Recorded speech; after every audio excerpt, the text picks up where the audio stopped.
मैं ही दुर्गा हूँ, मैं ही काली, मैं ही शीतला भी हूँ और मैं ज्वाला भी, मैं ही पार्वती हूँ और मैं ही संतोषी और मैं ही हूँ अन्नपूर्णा।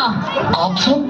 हाँ, ब्रह्मा जी ने हम सबको मिलाकर ही बेटी को बनाया ताकि मैं लक्ष्मी बनकर तुम्हें सुख समृद्धि दूं, मैं सरस्वती बनकर तुम्हें ज्ञान दूं, मैं पार्वती बनकर तुम्हें स्वाभिमान दूं, दुर्गा बनकर तुम्हें शक्ति दूं, काली बनकर तुम्हारे दुखों का नाश करूं, शीतला बनकर तुम्हारे जीवन में शांति लाऊं, ज्वाला बनकर तुम्हारे जीवन में रोशनी लाऊं और अन्नपूर्णा बनकर तुम्हारी जिंदगी को खुशहाल बनाऊं।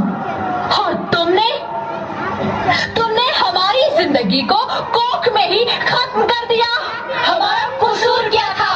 अरे हम तो तुम्हें कुछ देने ही आ रहे थे, क्योंकि तुम ही हमारे मंदिरों में आते हो, झोली फैलाते हो और तुम ही कोख में हमारी कब्र बनाते हो। तुम जैसे लोगों को हमारे मंदिरों में आने का कोई हक नहीं है, जो मंदिर में आकर चुनरी उड़ाते हैं और कोख में ही हमारी बलि चढ़ाते हैं।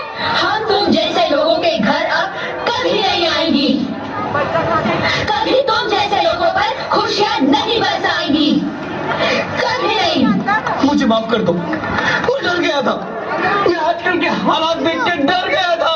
हालात को दोष मत दो मूर्ख, ये हालात भी तुम जैसे गंदी सोच के लोगों ने बनाए हैं।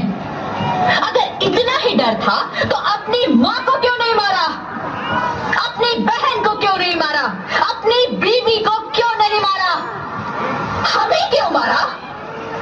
डर तुम्हें लग रहा था तो तुम मरते, हमें क्यों मारा?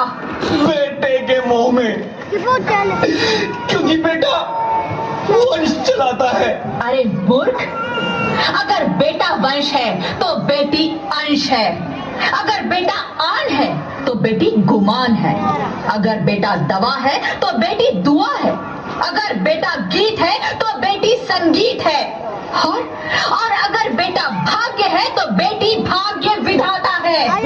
यहाँ सबको माँ चाहिए, बहन चाहिए, बीवी चाहिए, मगर बेटी क्यों नहीं चाहिए? जबकि ओस की बूंद सी होती है बेटियां, माँ बाप को जरा सा भी दर्द हो तो रोती है बेटियां, रोशन करता है बेटा सिर्फ एक कुल को, दो कुलों की लाज ढोती है बेटियां।